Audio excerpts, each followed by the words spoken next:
Hi, everyone. This is Sachin Patel. Welcome. Today, we have a very, very exciting episode. We're going to be talking about one of my absolutely favorite topics, which is digestion of all things. And I have a great guest that's accompanying me today. We have our holistic nutritionist, Jessica Tucker. Jessica works with every one of our patients because she also helps them with lifestyle coaching and consulting, along with healthy habits when it comes to diet and nutrition. So today, what I thought we would do is go into some of the hidden causes or the less discussed causes about digestive problems. You know, there's sexy things like very advanced supplements and pills and potions and lotions and all kinds of stuff, and fancy lab testing as well, all of which we may do with patients in our practice. But what I have found historically, and I think Jessica will agree, is that there's a lot of people doing things, you know, that are right, but they're missing some of the foundational and fundamental things when it comes to healthy digestion. And we hear this over and over again, and I know Jessica is going to talk about this as well. People coming in, eating really, really healthy food, but still struggling with digestive issues that are chronic and persistent, and frankly, you should not tolerate. So if you're dealing with digestive issues, I'm super, super glad you're here. You're here today. You're going to get a lot of value out of our conversation today. And with that being said, I'd love to introduce Jessica Tucker. Jessica, welcome. Thank you very much. I'm honored to be here. Really excited. Me too. You know, this is kind of a cool thing that we're doing this one-on-one interview together, because the first time we ever connected was actually from across a big room, right? I had a microphone on and you had a microphone, you were standing up. Why don't you share with people that story? Because I think that's a great place for you to start and just get people to know a little bit more about you. So I saw Sachin when I was at a health and wellness conference about a year and a half ago. And I'd never heard of functional medicine. I'd never heard of Sachin. I had no idea who he was. People seemed really excited he was up on stage, but I hadn't even graduated from nutrition school. And I was talking up at the microphone about my journey, my health journey. And part of my health journey is that I have Crohn's disease. I was diagnosed in 2015, and I have been able to manage my Crohn's. When I say manage, I mean feel awesome, where I have never taken any medication at any point, and I've never had any surgery. And for those of you who are not familiar with Crohn's, there's hardly anyone that I've met who has gone that route. And everybody has their own journey, but that was I felt a really special thing that I have been able to stumble upon, honestly. And so Sachin heard my story, and then the next day when he presented, I love it how he just stood up there. He's like, I've got no script, here I am. He just did his thing. He did his Sachin thing, and he started talking about the connection between mind and body medicine, and how at Living Proof Institute, that this is part of the program, that someone's going to come into our doors, that you have to address that mind and body connection, that you could eat really well, you could do all the supplements, exercise, sleep, but if you haven't addressed that mind-body connection, then you're going to hit a wall. And I thought, wow, this guy's speaking my language. Like, who talks like this? This is amazing. And it was honestly at that point where I plotted and schemed, because I like to do that. And I thought, I am going to do whatever it takes to be able to work at Living Proof, because this is so core to who I am and my philosophy. And I've been very blessed to join this team. I started in August, and here I am now. And every day I actually tell some version of that story to the patients to help them. Well, thank you for sharing. You know, it takes a lot of vulnerability to be able to put yourself out there like that. And you did that in front of a massive audience, because you wanted to, you know, you weren't just asking for yourself, to be quite honest. You were asking for probably about a third to maybe half of the people in there, because that's about the average number of people that suffer from chronic, you know, persistent digestive issues. And that they might not have, you know, a diagnosis, partly because they don't even know where to go to get the right diagnosis, or even who to ask these questions to. But a lot of people on a daily basis struggle with this. And one of the things that, you know, that for those of you who are patients of ours know this, like people who come to us are already trying, right? It's not like they're coming from McDonald's and then they're in our waiting room, smelling like fried food and filling out the intake form, right? These are people that are, very diligent about their health. They've typically seen, anywhere from 5 to 7, even up to 15 different practitioners.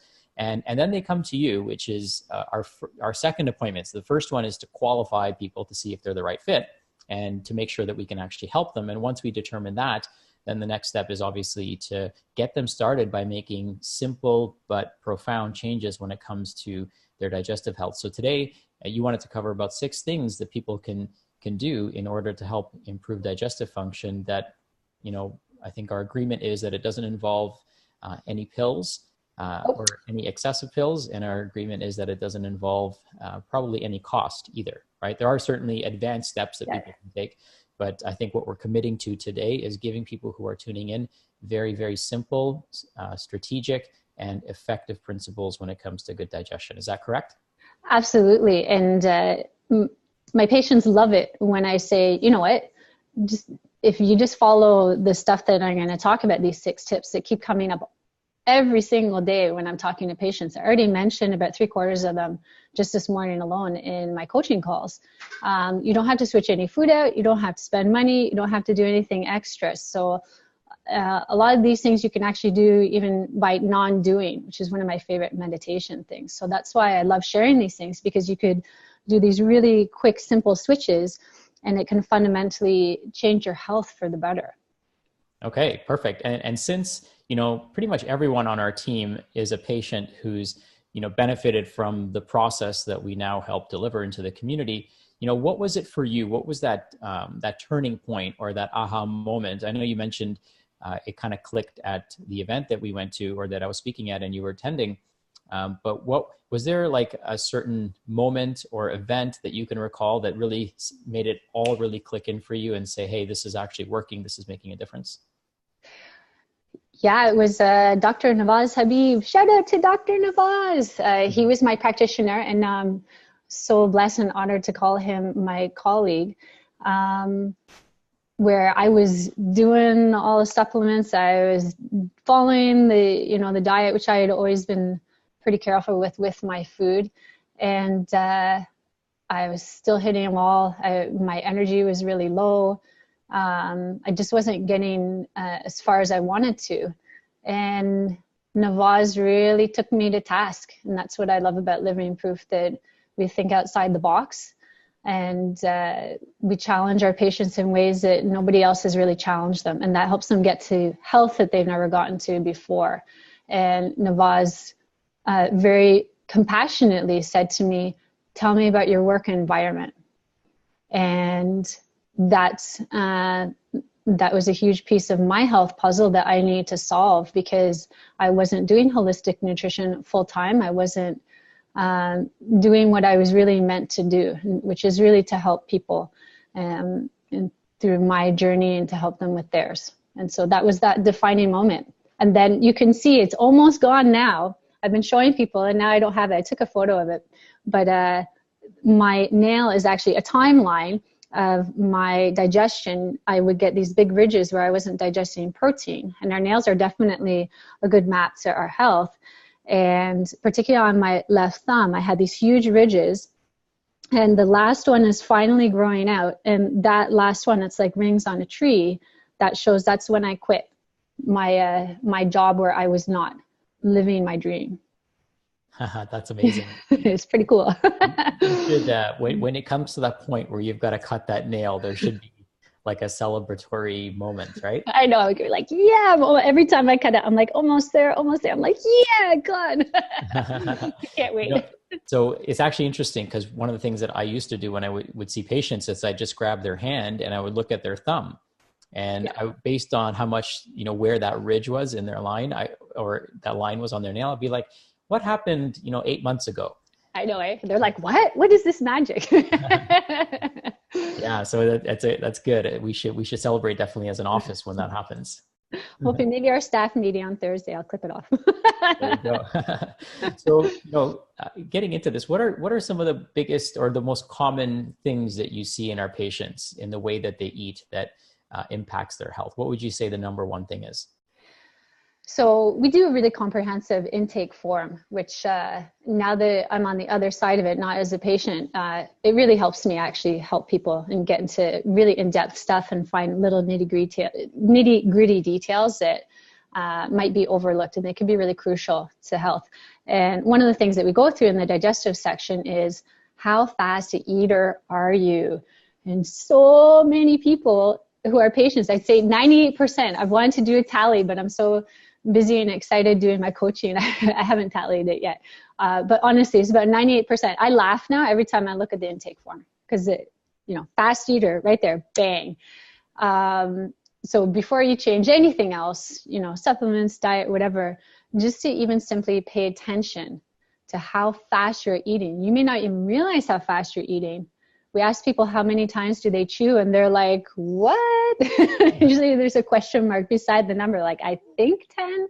And even I wasn't aware, even though I'm a slow eater. Mm-hmm. And I thought, well, I'm a slow eater. That must mean I chew really well. It wasn't the case. I don't even know how the physics worked, to be honest, why I could be a slow eater and not chew fully. But really, our chewing is our first stage of digestion.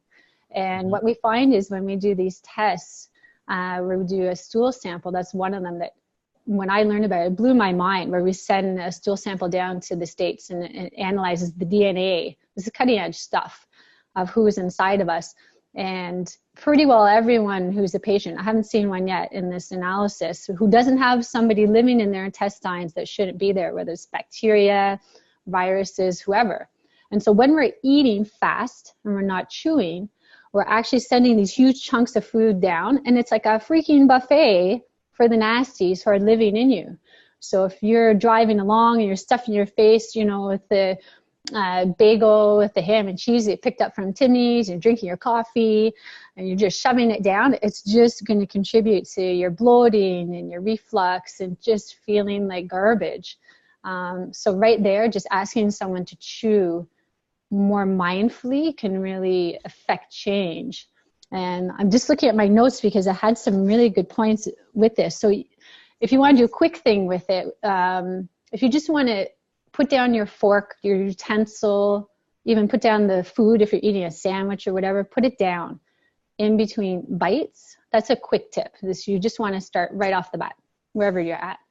If you want to get more advanced with it, you can pay attention to the texture in your mouth. Is it baby food? You could count. My kids make fun of me with this. They're like, really, mommy? I'm chewing it now. They're like, I'm at 20 now and there's nothing in their mouths. I'm like, it depends what you're eating. It depends on what you want to do with it. But just using those techniques can really help you. And one of my favorite testimonies comes from actually a practitioner. So we train practitioners all over the world to follow our holistic and functional medicine techniques, where we look at lifestyle and functional medicine. And so this practitioner, he's helped a ton of people. He does cutting edge stuff. He's changed lives. He does all sorts of biohacking on his own body. He's really improved his health dramatically over like many decades. And so when he and I had our consult, again, it's that whole thing, what could I do to actually contribute to help people who really, it seems like they've done all the things that they could do to get to better health. But these like simple tricks, we kind of overlook sometimes.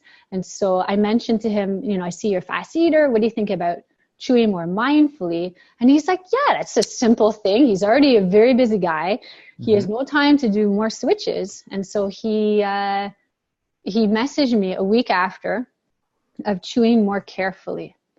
And he said he couldn't believe it. He had the runs pretty well, loose bowels for about 15 to 20 years, and he couldn't figure out this piece of his health puzzle. And he realized all he needed to do was to chew carefully. And within 1 week, his bowels had resolved. So that's my favorite one. I'm like, just that mind-blowing thing, just a simple trick like that. Just chew slower and more mindfully. Yeah, that's so huge. And I love that story as well, because I've actually known this individual, and, I would have never guessed that about him. A lot of people with digestive challenges don't bring them, up in the party conversation. No, unless it's our parties, and then we talk about digestion. But it's usually not our own, right? It's usually somebody else's. So what's really interesting about this is there's so many people that suffer in silence. And yes, I was one of them. Yeah, and they don't even know that they have a digestive problem. Because I look at you, and I remember when I first met you, you didn't look unwell, right? Like we don't always wear our digestive issues on the outside. I mean, some of us might wear them on our nails, right? So if we look close enough, we might see them, or sometimes on the skin. But typically, a lot of people that start struggling with digestive problems, may not even have symptoms or pain. That's one thing, and they may not even know they have a problem until they clean this up, until they clean up their issues. And that's kind of how I discovered functional medicine. Like, I didn't even know I was tired until I had more energy, and I realized where it had come from. And I didn't know I had pain. I just assumed that the pain that I had was associated to working out. So I thought it was good pain. But then I realized that you're not supposed to feel sore, all the time, right? You're supposed to feel sore, maybe never. Like now my trainer and I, when we work out together, I don't get sore, and I push myself in the gym as hard as I can. So I give it my all, and I don't feel sore. And it's because we have good inflammation control. So when I cleaned up my diet and digestion, then problems I didn't even necessarily think were related, or problems I didn't even really have, started to disappear, and experience much better health. So this information isn't just for somebody who has challenges and pain and discomfort, loose bowels or constipation. Really anyone can benefit from chewing their food more mindfully. The reason, people don't chew their food is because they're not mindful, right? They're distracted, they're talking, or they're reading something, or, I have a habit of actually reading while I eat. But I find that because I've become conscious of it, it actually slows me down. It puts me in a parasympathetic state. So I might be reading like a magazine or something while I eat, but I'm also mindful of my chewing as well. And, so there's ways that you can work around this. It's not, chew your food, close your eyes, and then you can't do anything else, because I think that's what scares people. You just have to be aware, right? You have to raise it in your level of consciousness so that you become mindful of it and pay closer attention to it. So, that's one of the easiest things that people can do without even changing their diet, right? Hey, if you're, and the other thing too, is usually if you chew crappy food long enough, it stops tasting good, right? Once all the chemicals start breaking down in your mouth, the food doesn't taste so good anymore. Whereas healthy food tastes better the more you chew it, because you're releasing all of those flavors and nutrients into your mouth. So absolutely, pro tip for everyone. You jumped to my next tip, the whole, what are you doing while you are eating? And that's a big thing as well. And it's good that you figured out that hack where when you read, you realize it slows down and puts you into that parasympathetic state. And for those who aren't aware of what that fancy word means, that means you're in a relaxed mode. You're not in stress mode. So if you're in stress mode, we like to think our bodies are really sophisticated, and they really aren't, particularly if we're feeling all the feels, any sort of stress. And if we're feeling any sort of stress, then our bodies think we're running from a saber-toothed tiger. It's a very black and white sort of situation. So I definitely address that with patients as well, where they'll say, well, I'm eating lunch, but I'll say, are you eating lunch at your desk at work? Which a lot of us do. And just like what Sachin was saying, where he's figured out a hack with it, being more mindful. For me, sometimes I'll say, okay, I will take one meal or two meals out of the day, and I'll say, I'm going to eat less distracted here, but here I'm going to read for this one. And while I'm reading, I'm going to chew more carefully. But if you take it to a higher extreme, like say when you're in the movies, you're watching even if it's an action movie, it doesn't have to be a scary movie, you're still feeling all the feels. So you could do a hack like what my family does, where we bring our snacks in, which don't tell the movie people. It would make us sick if we ate the food that's actually being sold there. So we bring our snacks in, and we actually, as we're waiting for the movie to come on, or right in the beginning, 10 or 15 minutes, we sit and we have our snacks so we don't feel left out, because food is very social. And then once the movie really gets going, then we don't eat anymore, because when you're feeling stress and your body thinks you're running from a saber-toothed tiger, that's not the time to, go grab a bite. It just biologically doesn't work, and it turns off all of our digestive processes, or it definitely slows them down. So you're going to have less stomach acid, you're going to have less enzymes to break food down. And even the movement, the peristalsis of the food going down, it's going to slow down. So, and I'm telling you from experience, I mean, I used to watch TV for hours, you know, eating my dinner for honestly decades. And I didn't realize how little I was digesting just doing that. So even just squeezing it a bit, saying, okay, I'm going to eat for 5 or 10 minutes and then I'm going to watch, like you can hack it in all sorts of different ways to help your body digest better. Yeah, I think that's a huge point. And again, simple stuff is often overlooked, right? And, you know, just bringing simplicity to this without overcomplicating it, and without changing your diet is huge, right? Because a lot of times it's not the diet, it's the fact that you're not digesting your food that's the problem. Because you even see people who are eating super healthy, or, you know, healthy in the kind of paleo functional medicine, AIP, whatever diet they're on. Yeah. They're not eating processed foods. Let's just put it that way. Their macros might be all over the place, whether they're keto or carbo or whatever the latest diet is, but they're eating clean, whole foods, and they're still having these challenges. And then they, you know, they might try keto for a while and it doesn't work. They might try, you know, paleo for a while and that doesn't work. Then they go to AIP and then they go to the GAPS diet. Like they keep changing their diet instead of changing how they eat. And I think that really, you know, summoning the machinery that we have built in and the intelligence that we have built in, right? Because it's a software. Health is always a software and a hardware issue. It's never one or the other. It's usually both. And what's interesting about our software is our software actually builds our hardware. So that's what makes us more special than computers, right? Our software builds the hardware. And so it's important for us to recognize the integration between the two, because I think most people approach this from a hardware perspective and not enough from a software perspective. They're looking for a test to show them what's wrong with the hardware.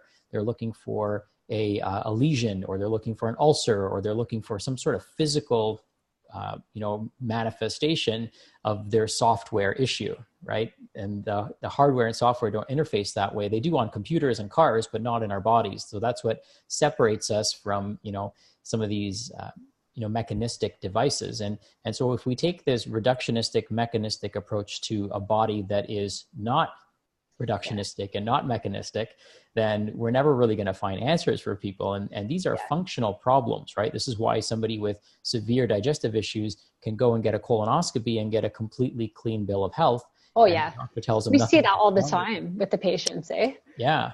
And so, you know, just to bring this full circle for people to understand that we're not just talking about hardware, right? You address hardware with surgeries and snipping things and, you know, tucking things and cutting out body parts.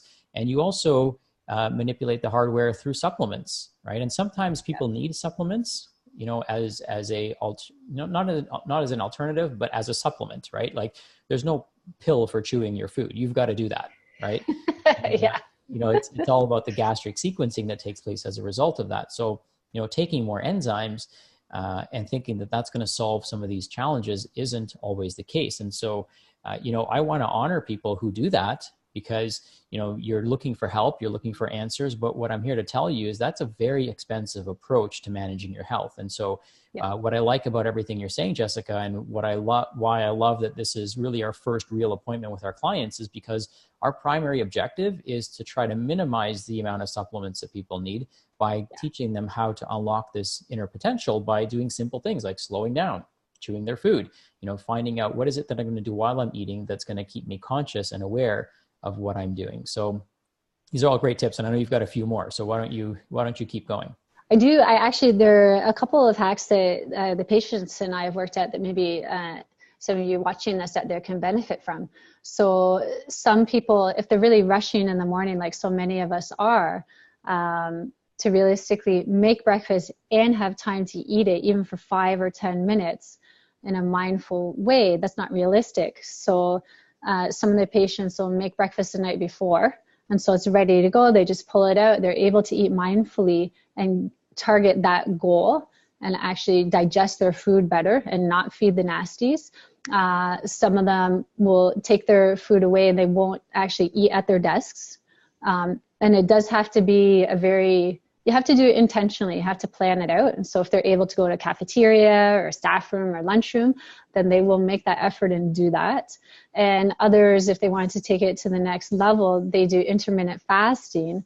So they'll have their coffee or their tea and their hot water, and they'll throw in some grass-fed butter or some collagen or MCT oil, which is coconut oil broken down into more digestible parts.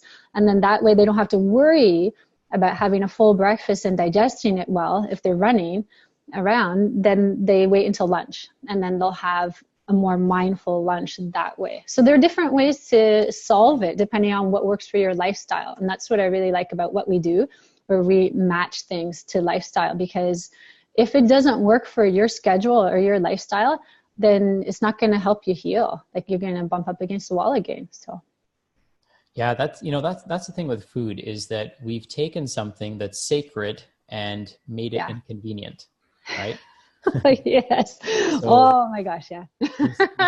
we see this a lot in different cultures, right? So a lot of times people will be like, oh my God, I went to Italy and I ate all this food and I felt amazing. Or I went to India and all my digestive problems went away. And we're thinking in our heads, we're kind of like, wait a minute, like, you should be having more issues because there's more, nasty things in the water and stuff there, but they feel better, right? And the reason they feel better is because they're on vacation, right? They're in a parasympathetic state.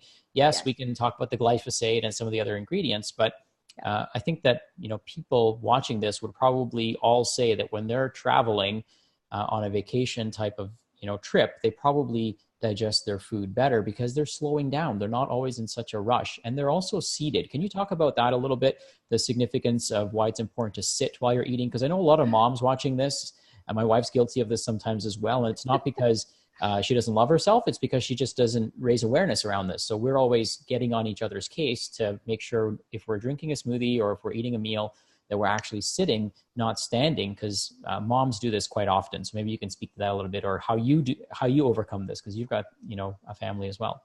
I do. I have a husband and 3 kids, and each one of them will stand up actually as they're eating. I try and avoid it because I'm more aware of it, and I see the physical implications every day with our patients. But I remind them, and now they start to say it to themselves. If they are standing, again, your body is in that stress mode and it thinks I actually say to one of my sons, I'm like, where are you going? Your body thinks you're getting ready to go somewhere as he's standing eating. And he's like, oh yeah. And so he sits down. So yeah, you think you're doing yourself a service by quickly guzzling down your smoothie while you're standing and multitasking, but actually you're drawing all that energy away from your digestion, and your body thinks you're ready to run. So even just sitting down like that 2 or 3 minutes, just to take that little bit of time out for yourself to help your digestion, honestly, it helps in the long run. Anyone we see who comes through our doors, like, they didn't just get sick last week or last year. Like, these health issues have been building sometimes since their childhood, sometimes since their teenage years. That's usually the latest that it starts.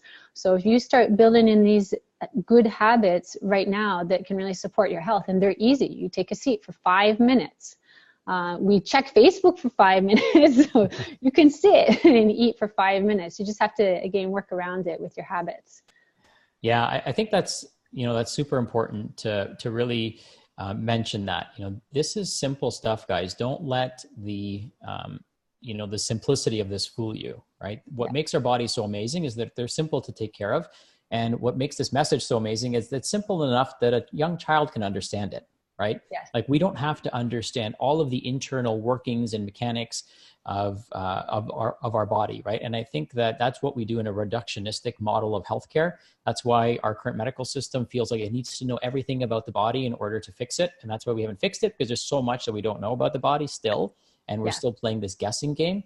But what I do know is that if we can regulate the autonomic nervous system, which puts our body in a sympathetic state or in a parasympathetic state, which is our state of resting, digesting, reproducing, sending blood flow to the organs, and reminding everyone where we send flow is where we send function. If I want to send function to my digestive system, I can't be sending it to my legs and arms at the same time. I've got to decide by, getting on one side of the parasympathetic fence, and I have to commit that I'm going to, be in that state in order for me to properly digest my meal. Now, what I also want to remind you of is that doesn't mean that you go from, eating your meal, being calm, relaxed, and then all of a sudden, like lunch is over and you go back into a stressed out state, because all you've done is really the first physical step of digestion, which is chew your food, mix it with your saliva, taste it, signal to your digestive organs what kind of food is coming. But now you've got to make stomach acid. Now you've got to have pancreatic secretions of enzymes, and you also have to have your liver and gallbladder secreting bile so that you can digest this food. And then you've got all this going on in your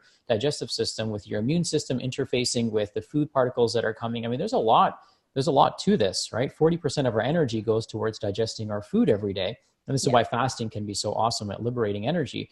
But we have to remember that. So we still want to continue to send blood to our digestive system even after we're done swallowing. So swallowing isn't the end of the meal. It's the end of your responsibility, to your body. But now your body's got a responsibility to this food. It's got to digest it and break it all down. So I want to just make that very clear to people, because if you start chewing more and then you jump right into a stressful situation and you come back to us and say, hey, that didn't work. Well, you got to think of the whole picture, right? It takes a few hours for the meal that you had to, digest and move along from your stomach. So we have to keep that in mind too. Yeah, absolutely. It makes me think of different cultures and different traditions where eating a meal was an event in itself, or can be an event in itself, where everyone sits and you relax for hours and you talk for hours and you enjoy the food and you digest for a while. That it's such a different scene sometimes here, I find, in North America. There's a lot of logic behind relaxing after. And now actually we've sort of implemented where we used to just get up and clear away the dishes right away as soon as dinner was done, put the food away, And now I say to the kids, I'm like, okay, you can clear your plate, of course, but I say, go sit and relax, go digest for a while. And they love it. They're like, we get to sit on the couch and read and do nothing. I'm like, you're not doing nothing. You're actually helping your body digest instead of just jumping up and going. Yeah, it brings me to a question for you, which has never really made sense to me. And I don't know if I know the answer yet, but I'm going to throw this out there. A lot of times people will suggest having a big meal, after you have a big meal, to go for a walk. Now, that makes no sense to me based on what what we're talking about today and based on my understanding of physiology. Do you want to add anything to that? Like what your thoughts are on that? It's funny. You read my mind. I was thinking about that too, because I've read the same thing, that it helps. And I know sometimes if I have had a big meal, that we'll go for a walk, and it seems to help the digestion. I think honestly, it might even just have to do with the fact that you're not squishing all of the energy and squishing all of your organs, and that you're stretching them out, and that the food is able to move along more readily. If I do go for a walk after a big meal, because sometimes my family will do that, not often, because we actually try not to stuff ourselves, which is my next point. It's a very slow walk. Right. It's really mindful, and we're usually looking around at nature. We're appreciating the chit chat. So it's definitely not intensive exercise. To eat and then do intensive exercise, that actually made me really quite sick many years ago. I'll never forget that day where I ate a huge meal after having lunch with my brother. And then I went for a 4K run right after. And then surprisingly enough, my body wasn't too pleased, and I ended up in, my head in the toilet later on. I'm like, I must have a virus or something. No, it's because I was running right after such a big meal that my body could not break down. But I think you might be onto something. We could test this out. I'm always up for testing. Right. Well, I wouldn't want to put somebody through that, right? Like, hey, go eat this meal, and then I want you to sprint as fast as you can for a mile. Let's see what happens, right? Walking, Sachin, walking. No, I'm just messing with you. So what do you say to, and I was guilty of this as well, telling people to eat every 2 hours, almost like robotically, not even like really, asking themselves, am I hungry? But just, this idea that we have to eat like 6 to 10 meals a day. I mean, I used to work in a gym, and that was the kind of the bro science behind, it's your mantra. Building muscle. I mean, the goals are different for those people as well. They're trying to put on lean muscle, but we're dealing with the opposite of that population. And I always wondered why bodybuilders would give the same recommendations to people who have, different goals than they do. Most people are going to have a goal to be a normal weight, right? They're not trying to be excessively heavy. So calorie intake is probably on the lighter side of things. But what's your take on eating, you know, in a timely way, like even if you're not hungry? What do you say about that? This it's actually huge. You jump into my next point where the timing of it is everything. And I used to think too that, you know, I had to eat at particular times of the day. And it makes me think of when we were at that Biohackers Summit several months ago with our team, we were learning about intermittent fasting, and Dr. Jason Fung talked about how back in the 70s, you know, the glory days of brown and yellow and orange and disco, that we were eating about 3 meals a day. And now I think he said it was at least 10 to 12 times people are eating, all the snacking and the, like, just eating these little bits and pieces all over the place. And it's really compromising health. And I actually just said to a patient yesterday, where I actually look for this, if they're snacking, if they've eaten, and then, you know, an hour or two later they're eating, and then they eat lunch, and then they're snacking, and then dinner and snacking. I said, we actually have a mechanism going on with our liver that it does many, many jobs, but the two main ones are digestion and detox. And if it's in digestion mode, it can't detox. So you definitely want a larger gap. Usually it's 3 to 4 hours to digest food. And if you're feeling hungry, I've definitely found this for myself and patients. If you're feeling hungry before that, that sometimes can tell me that there are other things that are nasties eating your nutrients, so you're not accessing them, or you might be eating a lot of sugar and it's setting you up for a crash and you're craving it.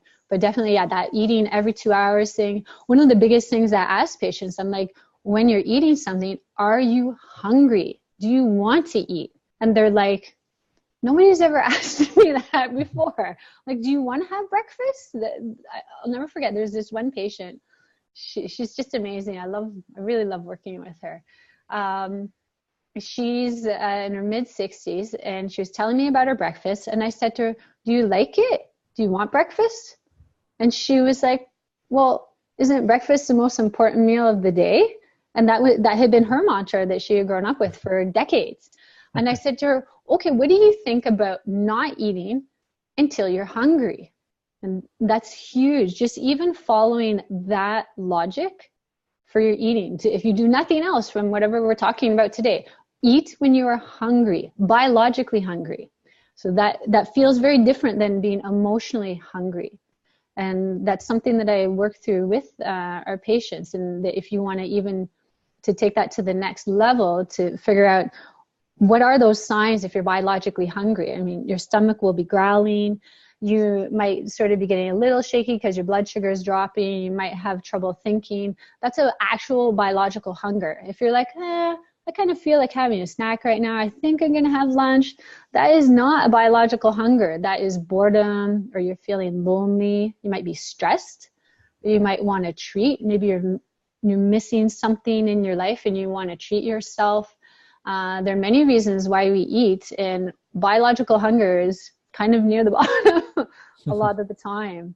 And if we eat when we're not actually fully hungry, that means we, again, going back to like the acids and the enzymes and the movement, the peristalsis, all that is slowing down. You're not going to digest as effectively, and you're going to get, back to the bloating and maybe not feeling so great. It could be joint pain. Maybe your digestion's okay, but you keep getting headaches and you don't know why. Like, it can pop out in all sorts of different ways. So yeah, definitely the timing of your eating. Are you actually hungry when you eat? Do you want to eat? That can be really fundamental to boosting your health. You know what? It's so simple, right? I know, it's like I'm trying to explain it in a simpler way, but I don't think I can. You've done such a great job at articulating all of this.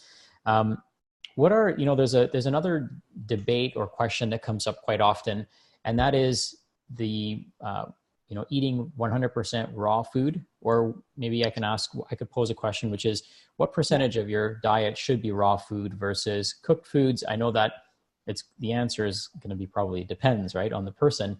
Yeah. But what would you say about that? Because some people swear by going raw. Some people have a hard time with raw foods. What's your intake on that?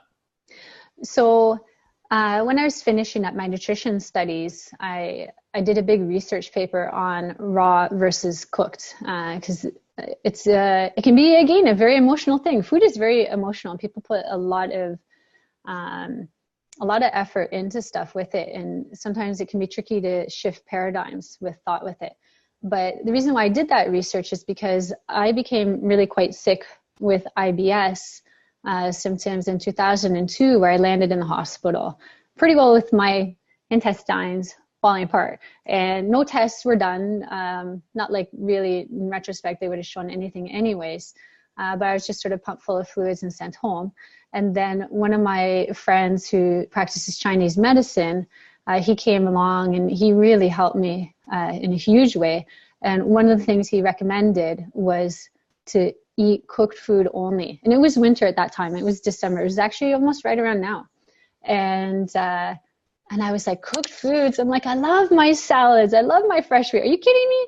And he said, because it takes more energy to break down raw foods. It's just simple as that. I mean, already Sachin said 40% of your energy is to break down your food.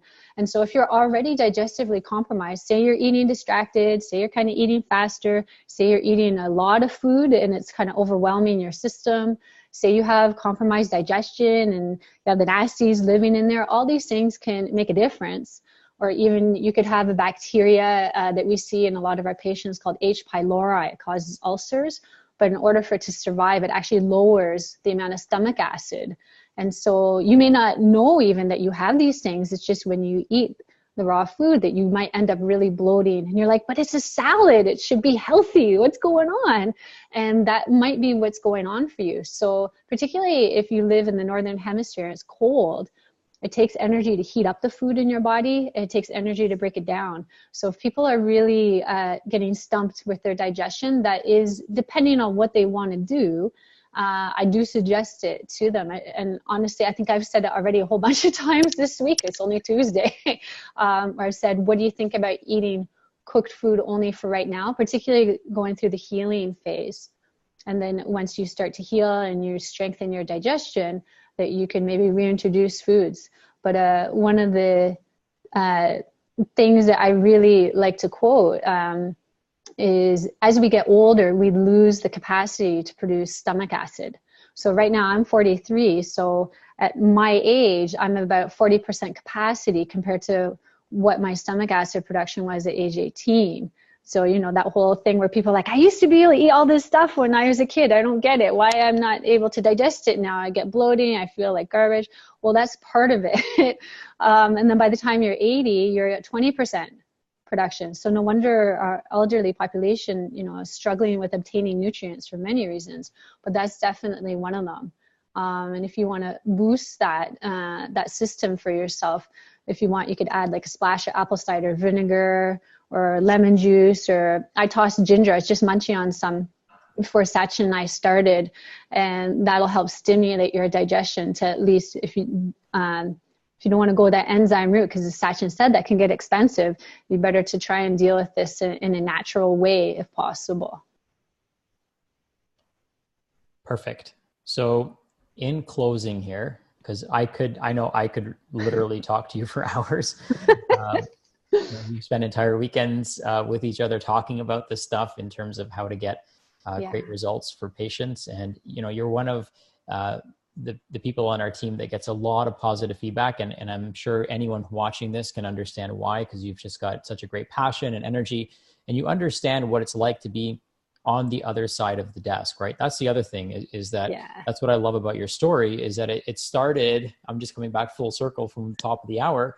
It started from, you know, me talking to you in front of a whole group of people, just like we are right now.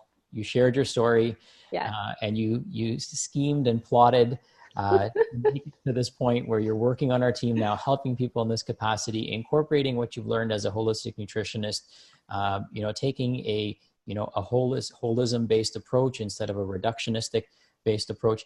Like what you'll notice today, guys, we didn't even talk about calories. Like we didn't talk about vitamins or minerals or anything, right? And I think that's where the reductionistic model of healthcare gets stuck, gets so focused on calories and vitamins and minerals. And it's all focused on hardware instead of what we talked about today, which is the software of healthy digestion. And so, I want to, give you a big virtual hug and thank you for sharing all this wealth of knowledge. What would you suggest? Because there's probably people that are watching this that are, feel like they're doing everything, may have already had some testing done. Maybe they're eating healthy. Maybe they're chewing their food. Maybe they're doing all of these things. And if they're not, then they certainly need to be. But what would you say to somebody who's been struggling with digestive issues? And it doesn't have to be as severe as Crohn's, but it could be bloating, it could be IBS, it could be a variety of different things. But what would you say to that person as somebody who was once in that position before? I would say they could go the same route that I did, even if they don't want a job at Living Proof. And there is an amazing team member of mine. His name is Andrew. And he has one of the biggest hearts I've ever seen. And if you're trying to figure out what is that missing piece in your health puzzle, you could jump on a call with Andrew. It's a free call. It's a 20-minute call. And he can talk to you about how we could help you at Living Proof, because we work as a team with you. And I find, several heads are definitely better than one. And that we would be there to help you figure out that missing piece in that puzzle for you, and help you actually get to feeling, that what I feel like I am living proof. And I say that very proudly, to be feeling the best that I've ever felt, even, compared to my childhood or teenage years. I mean, who in their 40s can say that nowadays? But you could. That is very possible to get to this point. Amazing. So what I'm going to do is I'm going to share a link where those of you watching that are committed, that are devoted, that are looking for answers, that feel like you're doing a lot of the things we talked about right, but you're still not getting answers, there could be some hidden reasons why you have issues. And I'll spend just a couple of minutes talking about it. One of the things that we listen for in your 46-page history that we take is your travels, right? People will pick up things unknowingly on their travels. For example, my whole family picked up worms when we went to a trip to Costa Rica, and we didn't realize that we did. We annually get tested, and that's how we found it. We did a whole webinar on this topic. And I called a few people who were on that trip who were experiencing extreme digestive distress for months and months after the trip. So sometimes you could be exposed to something, not even know you have it, and it could show up in your life many, many years later. So had I not done the screening on my family, I would have not known. And maybe 10 years from now or 5 years from now, when the reserves in my system are gone, that's when these, stealth infections really start creating problems for you. So, there's a time and place for testing, and there's a time and place for an herbal or a supplemental protocol if we've got to get rid of these stealth infections.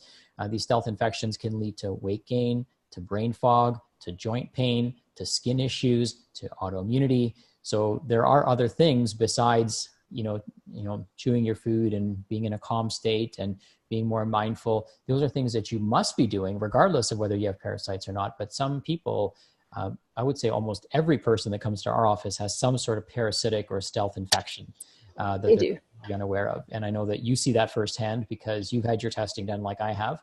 And you've also seen that firsthand working with patients, right? So what I want to urge everyone to do is, if you feel like, there's something else that's, not quite right. If your digestion symptoms get worse around the moon cycle, then that could be a sign. If you're up at 2 at night, every night, you wake up consistently at 2 o'clock, then that could be a sign of some sort of parasitic infection or stealth infection. If you recall a moment or an event where you became food poisoned or sick, maybe on a trip, maybe at a buffet, that could happen in the US or Canada. So it's not just what we think of as third world countries. It could happen anywhere. But if that's happened to you and, several weeks or months after that, you became ill or had symptoms, then that could be a cause of a stealth infection. And so there's all these other things that you need to take into consideration. Yes, do the basics, but if you're looking for additional support and help, then our team is here to provide you with access to Jessica and her wealth of knowledge, but also to coach you through this process, to get rid of things that are robbing you of nutrition, to get rid of things that are creating chronic stealth inflammation in your body and wreaking havoc on your nervous system, on your digestive system, on your immune system, and all of the other systems that are required for you to function optimally. Stealth infections are just that. They're stealth, right? That's why they're called stealth infections. So we oftentimes don't know we have them. And we've had case studies and reports, probably almost 200 patients who've had worms come out as a result of going on a deworming protocol, and sometimes for even months. And these people had no idea that they had these challenges. The conventional system is not looking for these things. They're not looking for software issues, which is what we talked about today. And they're not looking for these stealth infections. It's not part of the protocol. What they're looking for is a hardware problem. And so we want to make sure that you're very clear that when you're looking for a long-term permanent solution, that you're working with somebody. And getting on a call with Andrew it's absolutely free. And it's our chance to see if this process and approach is right for you. If it is, then we'll promise to deliver and exceed your expectations in terms of the quality of care and the in-depthness of care that we offer. And you'll leave with amazing life skills that you can improve your quality of life and your family's quality of life with. But if it's not the right fit for you for whatever reason, or you need to maybe focus on the basics more, we'll let you know that too. Okay. So this program and process isn't for everybody, but for the right person, it's an amazing investment in your best self. Start with some of the basics that we talked about today. If you're doing those and you feel like there's something missing, set up a time with Andrew. It's becomelivingproof.com. It's a very simple, quick connection with him, and we can point you in the right direction or take you under our wing like we did with Jessica and help you feel your absolute best. So I want to leave with that, but I also want, Jessica, if you could leave us with some words of wisdom, that would be awesome. Oh, wow.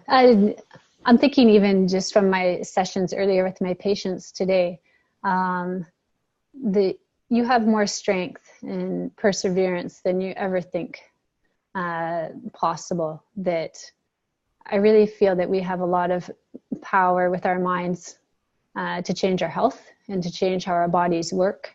And that if you imagine it, it can become your reality. And so really, if anyone out there who is struggling, whether it's physical or mental health, because all this applies as well, if you have anxiety or depression, all these things can show up, that it can definitely get better and you can create a new reality.